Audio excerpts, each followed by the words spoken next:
बिहार की राजधानी पटना में है और पटना की यह गर्दनी बाग है। कल यहाँ पर मुस्लिम संगठनों के द्वारा एक महासंग्राम होने जाने वाला है, क्योंकि all India Muslim personal law board के द्वारा कई ऐसे मुस्लिम संगठन हैं जो वक्फ बिल के खिलाफ एहतजाज करेंगे, प्रदर्शन करेंगे और इनके विरोध करेंगे। कोशिश भी की और मुलाकातें हुई भी, लेकिन ये पार्टियां, उनके क्या मफाद है, उनका क्या इंटरेस्ट है, वी डोंट नो। लेकिन इसके बावजूद भी वो टस से मस नहीं हुई। तो हम बहरहाल हमने, आप जानते हैं कि हमारी मिली तंजीमों ने सब ने मिलकर ये फ़ैसला किया था कि यहाँ के चीफ मिनिस्टर साहब जो अफ्तार पार्टी पे लोग बुलाते हैं, हम एहतजाजन उस पार्टी में शिरकत नहीं करेंगे। और अल्हम्दुलिल्लाह हम समझते हैं कि हमने मैसेज कम्युनिकेट कर दिया। ये मैसेज कम्युनिकेट कर दिया कि मुसलमान आपसे नाराज़ हैं। हम ये समझते थे कि इनकी जो भी इंटरेस्ट वजह रही हो बीजेपी के साथ जाने की, लेकिन कम से कम वो अपने सेकुलर वैल्यूज़ जिसकी बात वो करते रहते थे, जो डेमोक्रेटिक बातें वो करते थे, जो समाजी इंसाफ की लड़ाई वो लड़ रहे थे, उसका कुछ पास लिहाज रखेंगे और ये इस बिल का समर्थन नहीं करें। तो बहरहाल हम ये कल के धरने से एक बात कम्युनिकेट करना चाहते हैं इन पार्टियों को जो बिल का समर्थन कर रही है, कि मुसलमानों के सपोर्ट को टेक इट फॉर ग्रांटेड न लिया जाए। अगर ये बिल पारित हो जाता है, पार्लियामेंट में मंजूर हो जाता है, तो हम ये समझेंगे कि बीजेपी के कम्युनल एजेंडे के साथ ये पार्टियां भी खड़ी हो गई हैं। और ये जो वक्फ अमेंडमेंट बिल है, ये मुसलमानों के फीट में छुरा घोंपने के मुतरादिफ है। हम ये बात इसलिए कहते हैं कि ये बिल मंजूर होने के बाद वक्फ की जो प्रॉपर्टी बरसों से, साल से, सदियों से इस देश में चली आ रही है, मस्जिदें हैं, ईदगाहें हैं, खानखाएँ हैं, और इसके अलावा जो है दरगाहें हैं, कब्रस्तान है, और वक्फ के चैरिटेबल पर्पस के लिए होने वाले जो इदारे बने हुए हैं, इन सब इदारों पर हस्तक्षेप का, इसमें खिलवाड़ करने का, इस पर कब्ज़ा करने का, इनक्रोचमेंट का रास्ता साफ हो जाएगा, और ख़ास तौर से गवर्नमेंट के लिए। तो ये जाहिर बात है कि जब आप हमें हमारी मस्जिदों से महरूम कर देंगे, जब आप हमें हमारी ईदगाहों से महरूम कर देंगे, जब आप हमें हमारी खानखाहों से महरूम कर देंगे, तो जाहिर बात है कि आप हमारे मजहबी मामलात में हस्तक्षेप कर रहे हैं, जो कि हमारा कॉन्स्टिट्यूशन इसकी इजाज़त नहीं देता है। तो हम ये कहना चाहते हैं इन अलायंस पार्टी से कल के धरने के ज़रिए से कि अगर उनका ये रवैया रहता है और वो अपने रवैये से बाज नहीं आते हैं, तो फिर वो हमारे समर्थन को भी टेक इट फॉर ग्रांटेड न लें। वो हमारे समर्थन के बारे में ये न समझें कि अब हम उनको समर्थन करते रहेंगे। अगर वो बिल का समर्थन करेंगे तो वो हमारे समर्थन को लूज़ कर जाएंगे। हमारे समर्थन को लूज़ करने का मतलब उनको समझ में आ जाना चाहिए। तो हम ये समझते हैं कि कल का धरना जो है, कल के धरने में all India Muslim personal law board की कॉल पर यहाँ की तमाम मिली तंजीमें, इमारत शरिया बिहार उड़ीसा, जमात इस्लामी हिंद, जमीयत अहले हदीस, जमीयत उलमा हिंद, और इसके अलावा खानखाए मुजीबिया, खानखाए मुनिमिया, ये और आपके मिली काउंसिल, मुशावरत और ऑल इंडिया मोमिन कॉन्फ्रेंस, ये सब लोग आज इस धरने में शामिल, आज इस प्रेस कॉन्फ्रेंस में भी है और कल धरने में भी शामिल है। कल के धरने में हमारा ख्याल ये है कि तमाम पॉलिटिकल पार्टीज तशरीफ़ लाएंगी। दिल्ली से कई लोग आ रहे हैं, कई एमपीज़ आ रहे हैं, जो जेपीसी के मेंबर थे वो भी आ रहे हैं, और यहाँ की जो पॉलिटिकल पार्टीज़ हैं वो पॉलिटिकल पार्टीज़ के लोग भी आने वाले हैं। तो बहरहाल ये बात साफ़ है कि जितने इंसाफ पसंद लोग हैं, जितने कॉन्स्टिट्यूशन में, संविधान में विश्वास करने वाले लोग हैं, वो हमारे साथ खड़े हुए हैं। हमने दिल्ली का जो धरना दिया था, उस धरने में माइनॉरिटीज़ के लोग भी आए थे, सिविल सोसाइटी के लोग भी आए थे, आदिवासी भी आए थे, ओबीसी भी आए थे, और ट्राइबल्स भी आए थे। और ये सब लोग ये महसूस करते हैं कि आज वक्फ पर हमला किया गया है, कल हिंदू इंडाउमेंट पे हमला होगा, परसों सिख इंडाउमेंट पे हमला होगा, और इस तरह से ये सरकार ये वक्फ की ज़मीनों को हड़प करके अपने कारपोरेट भाइयों को, अपने कारपोरेट फ्रेंड्स को देना चाहती है। तो जाहिर है कि हम आपके माध्यम से ये बात कम्युनिकेट करना चाहते हैं कि ये एक बहुत ही गलत काम होने जा रहा है। इस गलत काम के लिए तो बहरहाल हम ये बात कम्युनिकेट करेंगे कि ये बिल हमारे लिए एक्सेप्टेबल नहीं है, एंड हूएवर सपोर्ट इट, जो भी इसको सपोर्ट करेगा वो हमारा सपोर्ट लूज कर जाएगा। Thank you. कासिम रसूल साहब, सवाल ये है कि एक लेटर आया था मुख्यमंत्री के दावती इफ्तार का बाइकआउट करने के लिए। जनता दल यूनाइटेड के एमएलसी डॉक्टर खालिद अनवर ने कहा ये फर्जी है, हमारा शरिया के लेटर पैड पे है, लेकिन मुस्लिम पर्सनल लॉ बोर्ड या दूसरे संगठन ने अपने लेटर पैड पे क्यों जारी नहीं किया? एक सवाल ये हुआ। उसके अलावा जो लोग वहाँ गए थे वो आज आपके साथ बैठे हुए हैं, तो वो बाइकआउट के साथ आपके साथ नहीं थे, लेकिन इस वक्त के मामले पर आपके साथ हैं। जेडीयू के कुछ नेता भी कल आएंगे, इस सवाल का जवाब लोग तलाश रहे हैं।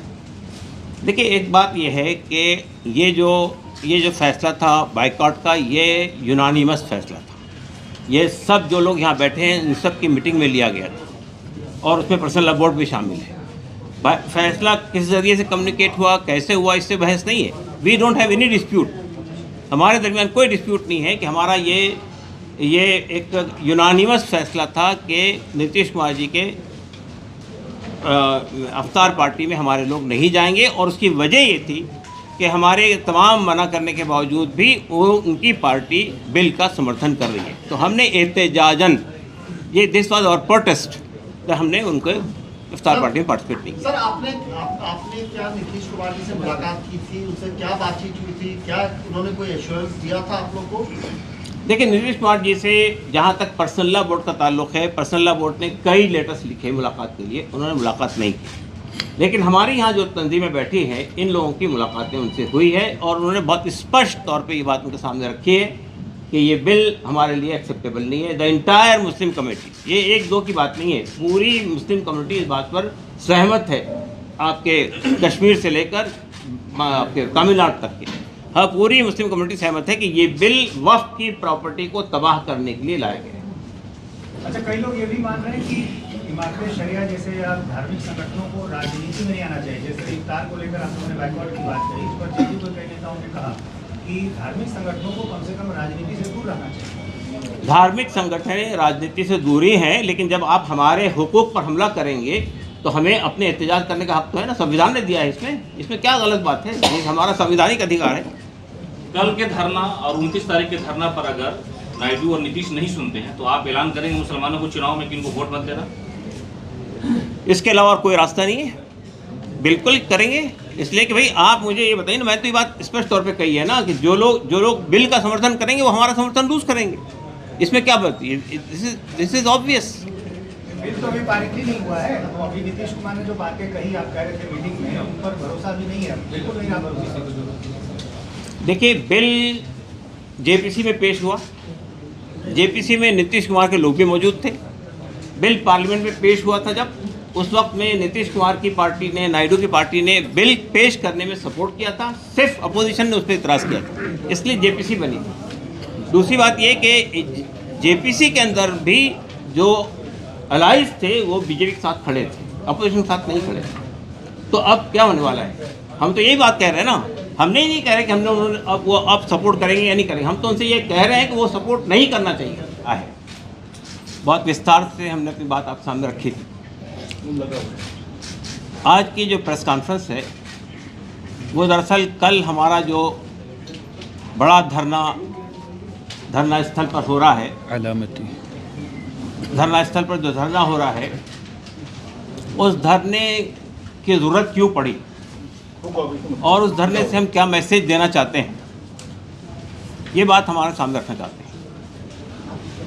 आप जानते हैं कि हमारा बुनियादी एतराज़ ये है कि बीजेपी ने जो वक्फ अमेंडमेंट बिल पार्लियामेंट में पेश किया है, हिंदुस्तान की तारीख में ये पहली बार हुआ है कि जिन लोगों के लिए बिल लाया जा रहा है उनसे कोई मशवरा नहीं किया गया, उनके किसी मशवरे को शामिल नहीं किया गया और एक तरह से पूरे वक्फ एक्ट को ओवरहाल करने के लिए 44 अमेंडमेंट पेश किए गए।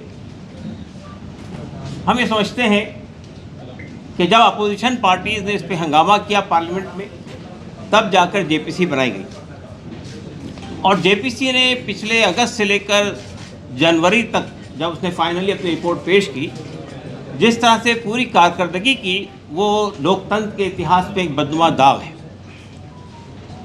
जिन लोगों ने उसके सामने हाजिर होकर अपने आज मुस्लिम पर्सनल लॉ बोर्ड के द्वारा एक प्रेस वार्ता की गई थी। इस प्रेस वार्ता में क्लियर कट ये कह दिया है कि अगर नीतीश कुमार हमारे साथ नहीं देंगे इस मुसीबत की घड़ी में और इस समय हमारे साथ नहीं देंगे तो इस बार जो आने वाले विधानसभा चुनाव है, इस चुनाव में मुस्लिम समाज के लोग नीतीश कुमार का बायकॉट करेंगे। इस बार विधानसभा चुनाव में मुस्लिम वोट 1% नीतीश कुमार को नहीं दिया जाएगा, साफ तौर पे ये क्लियर कर दिया गया है। तो ये सबसे बड़ी बात कह दी है कि मुस्लिम पर्सनल बोर्ड ने जो बात पीसी के दौरान की है, ये मुस्लिम समाज अब नीतीश कुमार को वोट नहीं देंगे।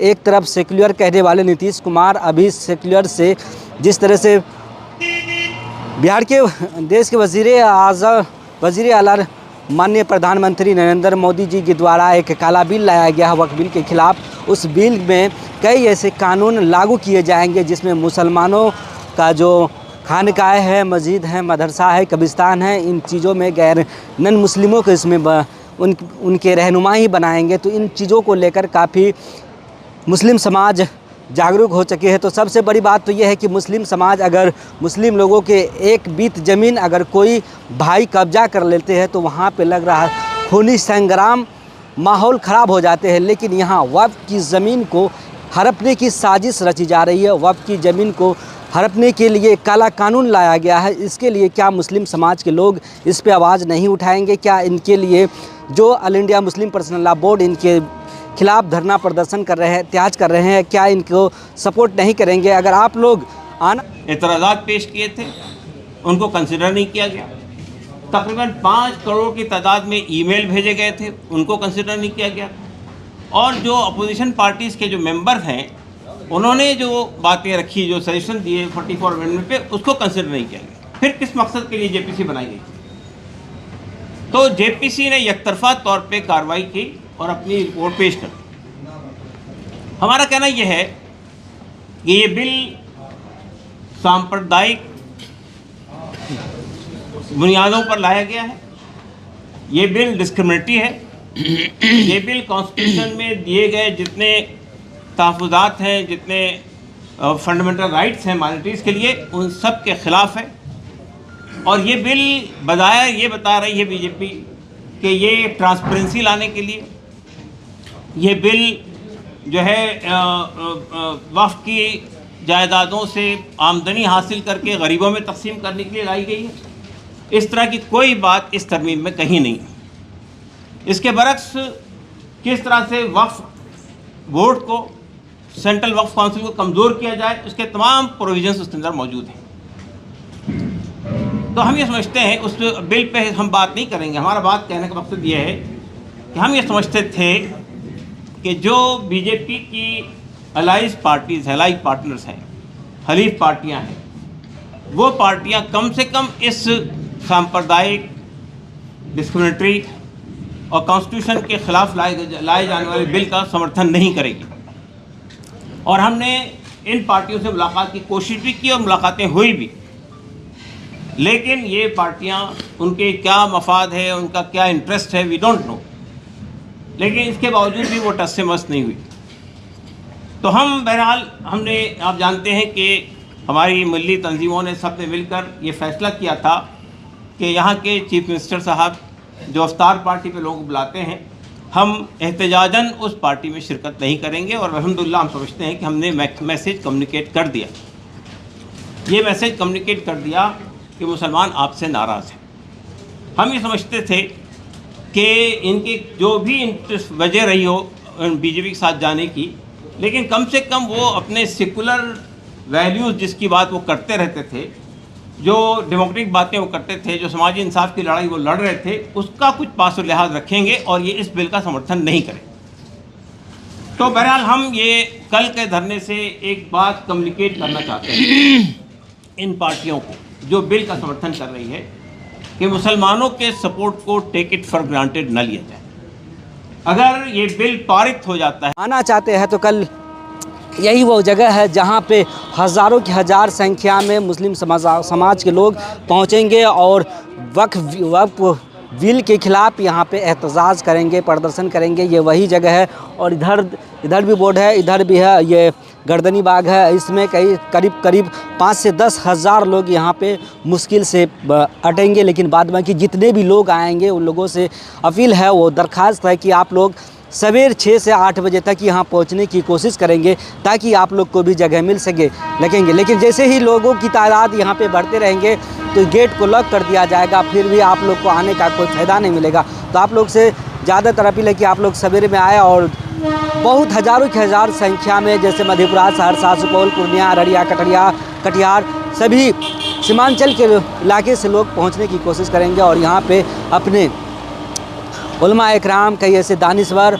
और कई ऐसे पार्टी के बड़े बड़े दिग्गज नेता पहुंचेंगे, जैसे भीम आर्मी के चंद्रशेखर आज़ाद है, ओवैसी जी है, तेजस्वी जी है, कई ऐसे पार्टी के नेता यहाँ पर कल शामिल होंगे और इस जो एहतजाज हो रहे हैं, जो खिलाफ ये धरना किया जाएगा, महासंग्राम, इसमें भाग